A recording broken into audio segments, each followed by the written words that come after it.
이번 동영상에서는 연중 제33주일 테살로니가 2서 3장 7절부터 12절에 대해 말씀드리도록 하겠습니다. 먼저 텍스트를 함께 읽어보죠. 우리를 어떻게 본받아야 하는지 여러분 자신이 잘 알고 있습니다. 우리는 여러분과 함께 있을 때 무질서하게 살지 않았고 아무에게서도 양식을 거저 얻어먹지 않았으며 오히려 여러분 가운데 누구에게도 폐를 끼치지 않으려고 수고와 고생을 하며 밤낮으로 일하였습니다. 우리에게 권리가 없어서가 아니라 우리 스스로 여러분에게 모범을 보여 여러분이 우리를 본받게 하려는 것이었습니다. 사실 우리는 여러분 곁에 있을 때 일하기 싫어하는 자는 먹지도 말라고 거듭 지시하였습니다. 그런데 듣자 하니 여러분 가운데 무질서하게 살아가면서 일은 하지 않고 남의 일에 참견만 하는 자들이 있다고 합니다. 그러한 사람들에게 우리는 주 예수 그리스도의 이름으로 지시하고 권고합니다. 묵묵히 일하여 자기 양식을 벌어먹도록 하십시오.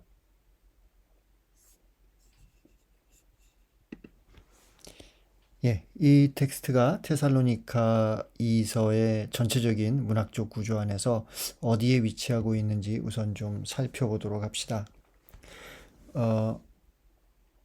지난 그 동영상에서 그 테살로니가 2서에 관해서 인문적인 그 설명의 말씀을 드렸는데요. 거기서 제가 테살로니가에서는 시작하는 인사, 그리고 그 테살로니가 공동체의 그 현재의 환난, 그리고 미래의 영광에 관해서, 그리고 예수 그리스도의 재림에 관해서, 또 하느님의 선택에 관해서 그 저자가 공동체를 가르치는 전반부가 있고, 후반부는 공동체를 향한 저자의 요청, 전통을 지키십시오, 지시를 실행하십시오, 모범을 본받으십시오, 그리고 형제를 타이르십시오 라는 그런 그 저자의 요청으로 후반부가 구성되어 있다는 말씀을 드렸습니다. 그리고 이제 마지막으로 그 마무리하는 그와 같은 인사와 추신이 그 있다라는 설명의 말씀을 드렸습니다. 이렇게 테살로니가 그 이서의 저자는 그 테살로니가 공동체에게 짧게 인사한 후 예수 그리스도의 재림과 종말, 그리고 심판과 구원에 관해서 가르치고 바오로와 그의 협조자들로부터 그들이 배운 전통을 굳게 지킬 것을 권고합니다. 2장 17절까지의 내용이지요.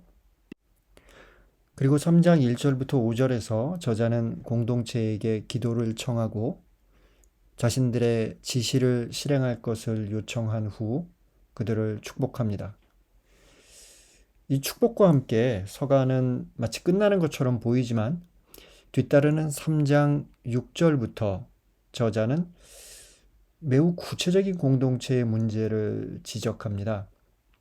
1장과 2장의 어떤 내용이 신학적이고 이론적이라면 이제부터는 좀 구체적인 그런 문제를 지적하는 거지요. 저자가 문제 삼는 것은 무질서하게 살아가면서 우리에게서 받은 전통을 따르지 않는 형제입니다. 6절의 표현입니다. 여기서 무질서하게 살아간다는 것은 곧 전통을 통해 수호된 질서를 존중하지 않는 태도를 의미합니다. 테살로니가 1서 5장 14절에서도 이제 비슷한 표현이 나오는데요. 형제 여러분, 여러분에게 권고합니다. 무질서하게 지내는 이들을 타이르고 소심한 이들을 격려하고 약한 이들을 도와주며 참을성을 가지고 모든 사람을 대하십시오. 과연 테살로니가 1서와 테살로니가 2서가 여기서 얘기하는 그 무질서의 어떤 의미를 똑같이 사용하고 있느냐라는 것은 질문으로 남겠습니다만, 아무튼 무언가 그 질서를 그 흐트러뜨리는, 그것이 공동체의 질서이던 또는 사회적 질서이던 아무튼 그런 부정적인 그런 의미를 담고 있는 그런 그 무질서라는 용어가 1서에 이어서 2서에서도 사용된다 라는 것을 우리가 기억할 필요가 있겠습니다. 오늘날의 용어로 말한다면 이들은 사도 전승을 따르지 않는 자들입니다.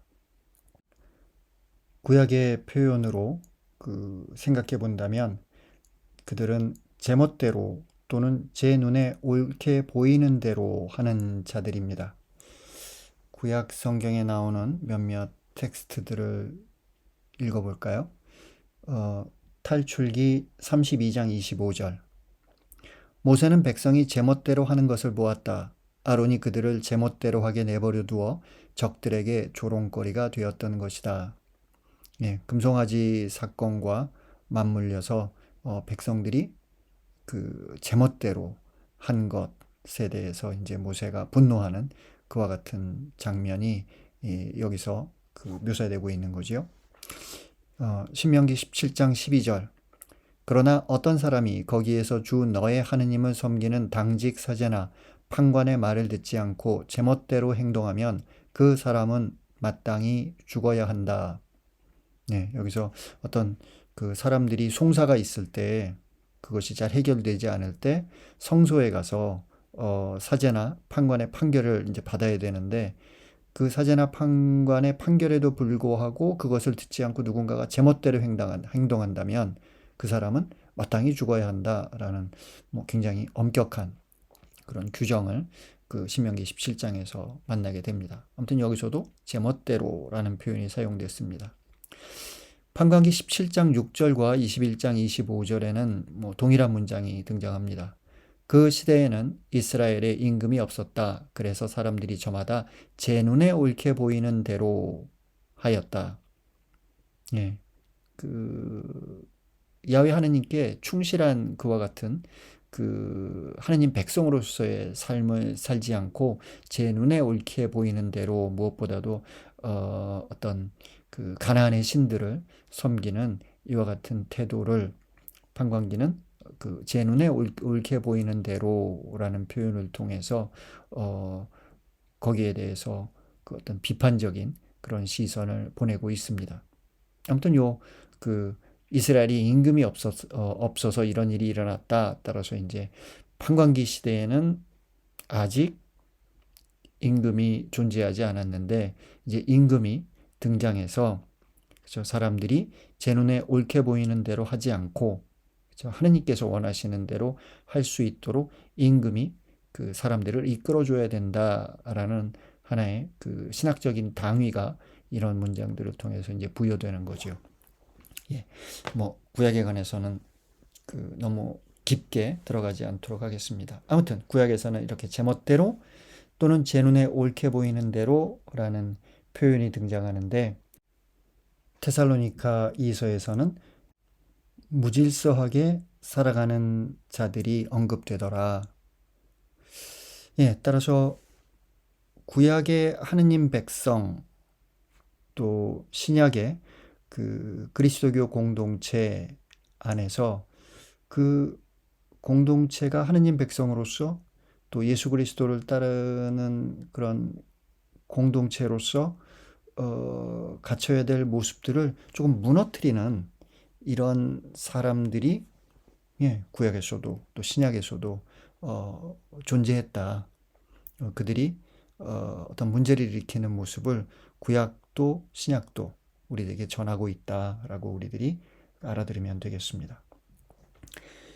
7절과 8절의 내용은 테살로니가 1서 2장 9절을 상기시킵니다. 형제 여러분, 여러분은 우리의 수고와 고생을 잘 기억하고 있을 것입니다. 우리는 여러분 가운데 누구에게도 폐를 끼치지 않으려고 밤낮으로 일하면서 하느님의 복음을 여러분에게 선포하였습니다. 네, 바오로와 그의 협조자들은 테살로니가 1서에서도 그렇고 테살로니가 2서에서도 그렇고 노동을 했다는 겁니다. 그렇죠? 사람들에게 폐를 끼치지 않으려고 그렇게 노동을 했고 그리고 또 복음을 선포했습니다. 라는 그와 같은 내용이겠죠. 그리고 그 모범에 따라 조용히 살도록 힘쓰며 자기 일에 전념하고 자기 손으로 제 일을 하라고 바오로는 지시합니다. 데살로니가 1서 4장 11절을 참조하시기 바랍니다. 신약의 다른 책들에서도 같은 맥락의 내용이 발견됩니다. 사도행전 18장은 바오로가 코린토에서 아퀴라 그리고 프리스킬라와 함께 천막을 만드는 일을 하면서 안식일마다 회당에서 토론하였다고 전하고, 마르코복음서 10장 42절부터 45절, 요한복음서 13장 12절부터 14절에서 예수는 섬기는 사도직에 대해 가르칩니다. 섬김을 받고 저 사람들이 뭔가 가져오면 그것을 받아먹고 하는 그런 것이 아니라 사람들을 섬기는 그런 사도직에 관해서 가르칩니다. 반면에 데살로니가 2서 3장 7절에 무질서하게 살아가는 이들은 노동하지 않고 양식을 거저 얻어먹으려는 자들이라고 8절은 특정합니다. 앞에 나온 데살로니가 1서 2장 9절과 데살로니가 2서에 나오는 그 내용을 저희들이 조금은 구분해야 될 거라고 성서신학자들은 생각합니다. 데살로니가 1서에 노동하지 않으려는, 그러니까 노동하지 않고 사람들에게 양식을 그냥 받아먹는 그와 같은 사람들은 외부에서 테살로니가 공동체로 와서 테살로니가 공동체의 신앙을 조금 흐트러뜨려 놓는 그런 유혹하는 사람들로서 테살로니가 1서에서는 묘사됩니다. 반면에 테살로니가 2서에서 말하는 노동하지 않고 그냥 얻어먹으려는 사람들은 공동체의 구성원들입니다. 따라서 테살로니가 1서와 테살로니가 2서가 저 사람들은 왜 노동하지 않습니까? 라고 그들의 어떤 태도를 부정적으로 얘기하는데, 그 사람들을 좀 구분해야 되겠다. 테살로니가 1서에서는 외부에서 와서 공동체를 혼란스럽게 만드는 그런 유혹자들이 그런 사람들이라면, 테살로니가 2서에서는 공동체의 구성원 가운데 이제 주님의 날이 이미 왔으니까 이제 더 이상 일하고 그럴 필요 없어. 그냥 있는 거나 먹으면서 그러면서 마지막을 우리가 그냥 기다리면 돼. 뭐 이런 식의 어떤 예수님의 재림과 종말에 대한 올바르지 않은 그런 극단적인 해석을 하는 그와 같은 사람들이 테살로니가 2서에서 문제시되는 사람들이다. 따라서 그 둘을 좀 구별해야 되겠다라는 말씀을 드리겠습니다. 그리고 뒤따르는 구절에서 저자는 우선 자신의 권리에 대해 말합니다. 루카복음 10장 7절에서 예수는 제자 72명을 파견하면서 그들에게 같은 집에 머무르면서 주는 것을 먹고 마시라고 명령하는데, 그 명령에 따른다면 사도직을 수행하는 사람들에게는 양식을 얻어먹을 권리가 있습니다. 하지만 바오로는 그 권리를 행사하지 않았는데 그것은 모범을 보여 본받게 하려는 의도였다고 서간의 저자는 설명합니다. 루카복음 10장 8절에서도 이제 비슷한 같은 맥락의 말씀이 나오는 거죠.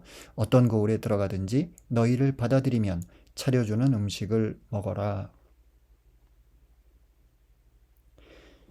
10절에서는 지금까지의 내용이 더욱 상승합니다. 테살로니카에서 활동할 때 일하기 싫어하는 자는 먹지도 말라라는 냉정한 지시를 바오로가 이미 했다고 저자는 강조합니다. 과연 이 말을 바오로가 했는지에 대해 신약에서는 확인되지는 않습니다. 사도행전 2장 44절은 신자들은 모두 함께 지내며 모든 것을 공동으로 소유하였다라고 전하는데, 비슷한 공동체의 구조, 즉, 어떤 사람의 노동이 부족하다면 누군가가 그 부족을 메꿔야 하는 절박한 구조에서 일하기 싫어하는 자는 먹지도 말라라는 지시는 한편으로는 냉정하게 들리지만 다른 한편으로는 그것이 공정한 것이 아닌가라는 생각이 들기도 합니다. 11절은 그들은 무질서하게 살아가면서 일은 하지 않고 남의 일에 참견만 하는 자들이라고 구체적으로 명시합니다. 따라서 그 무질서하게 살아가고 일은 하지 않는 것에서 그치는 것이 아니라 이제 남의 일에 참견까지 하는 거지요. 그들이 바로 예언이나 설교로 또 우리가 보냈다는 편지를 가지고 주님의 날이 이미 왔다고 말하는 자들입니다. 테살로니가 2서 2장 2절을 참조하시기 바랍니다. 그들은 종말에 대한 거짓 소문을 퍼뜨리며 일하지 않으면서 양식을 거저 얻어먹는 사람들이고 그렇게 공동체의 질서를 무너뜨리며 무질서하게 살아가는 사람들입니다. 12절에서 저자는 언사의 방향을 틀어서 양식을 거저 얻어먹는 이들에게 지시하고 공고합니다.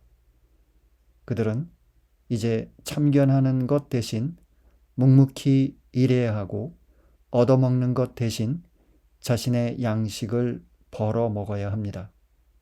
이는 주 예수 그리스도의 이름으로 진지하고 장엄하게 지시되고 권고됩니다. 테살로니가 2서 3장을 해석하면서 몇몇 주석가들은 무질서하게 살아가는 이들, 전통을 따르지 않는 이들, 그리고 양식을 거저 얻어먹으려는 이들이 모두 특정한 몇몇 사람들이다 라고 볼 필요는 없다고 생각합니다. 그들을 동일한 사람들로 보든 아니면 개별적인 사람들로 보든 그들은 공동체의 지속 가능성에 걸림돌이 되는 사람들이고 공동체의 정체성을 탁하게 만드는 사람들임이 분명합니다. 따라서 테살로니가 2서의 저자는 그들을 형제처럼 타이르되 이와 같은 권고와 지시가 존중되지 않는다면 그들을 멀리하고 상종하지 말라고 명령합니다. 테살로니가 2서 3장 6절, 3장 14절, 그리고 15절을 참조하시기 바랍니다.